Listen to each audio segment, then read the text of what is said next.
There are some things in politics that never change. Politics are the same as long as government has existed. Read with me verse 4 through 5. Then the high officials and satraps sought to find a ground for complaint against Daniel with regard to the kingdom, but they could find no ground for complaint or any fault, because he was faithful, and no error or fault was found in him.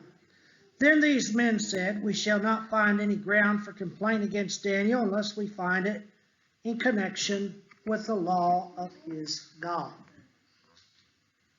Liberals and conservatives, they never get along. I don't care what side of the aisle you're on. If you're a Republican, you hate the Democrats. If you're a Democrat, you hate the Republicans. You see,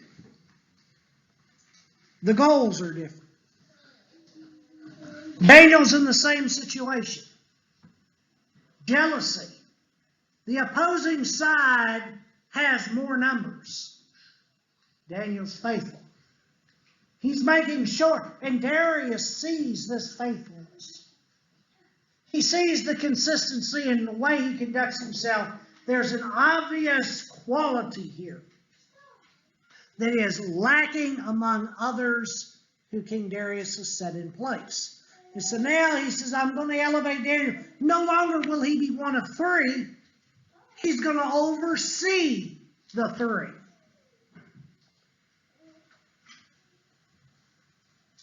It has been said before that no one ever throws stones at a barren apple tree. The tree with no fruit never has anyone pay attention to it. But see here, Daniel has potential. At 85 years old, the king sees the quality. He says, I want to make sure everybody conducts themselves as Daniel does. And so he elevates it. Verse 4, notice what is said. And this is not an observation that Darius makes. This is not an observation that the Bible makes.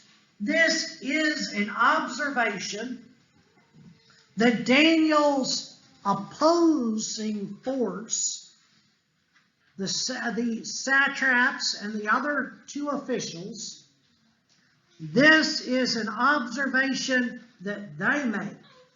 But they could find no ground for complaint or any fault because he was faithful. And no error was found in him. My question for you today is, could that be said of us? I dare say, at least on my behalf, it could not. It is a goal to attain. I'm not 85 years old yet. But I'm getting close to halfway. Maybe by the time I get to be 85, it will be said that there's no fault that can be found in me. Who was Daniel? Why was he loyal to the king? Daniel, as I mentioned, is an exile. He's a captive. He has every reason to have disdain over the man who is king.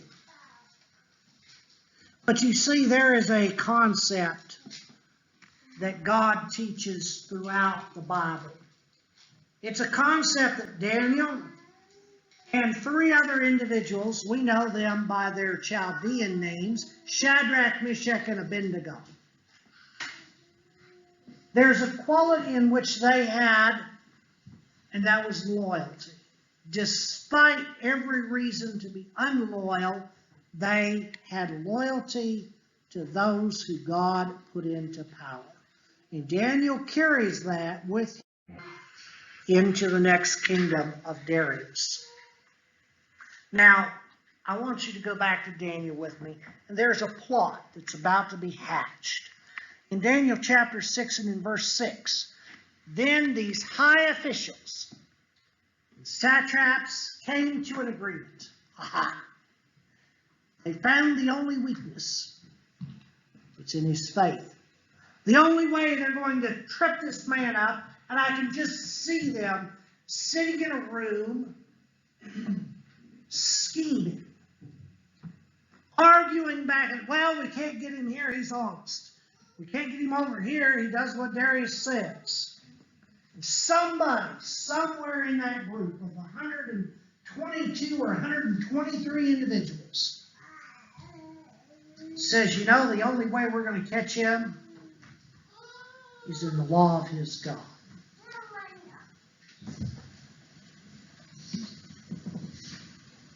They come to an agreement. And then can't you imagine these guys sending a delegation to the king? Now, if you're reading the King James Version, I think it words it a little bit maybe better for this sake there in the King James. Talks about how they came in before the king. The ESV says, and these high officials and satraps came to an agreement, came to the king and said to him, O King Darius, live forever. Oh, don't you love the flattery? Oh, yes, live forever, king. You're great. You're wonderful. We want you to be king for eternity. All the high officials of the kingdom and the prefects and the satraps and the counselors and the governors are agreed. They're even throwing in, even the local officials. They agree with us.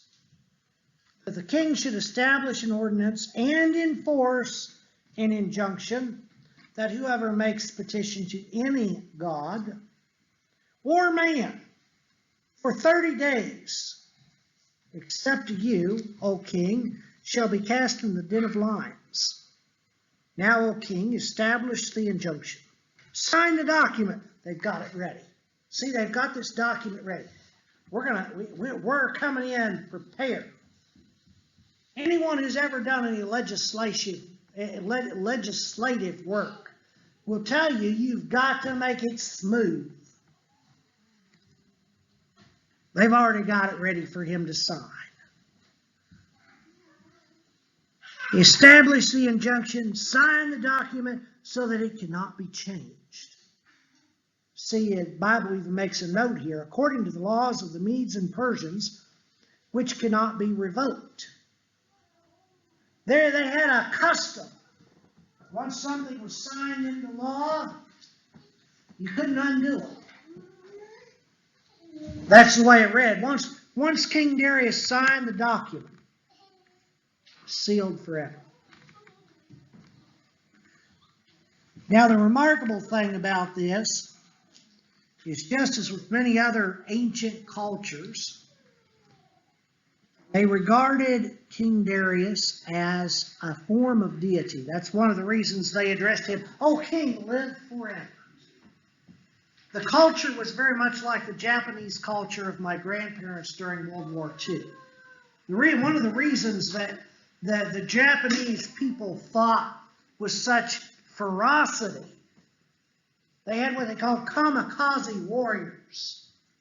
They weren't afraid to die because they were dying for their king, their emperor, their God.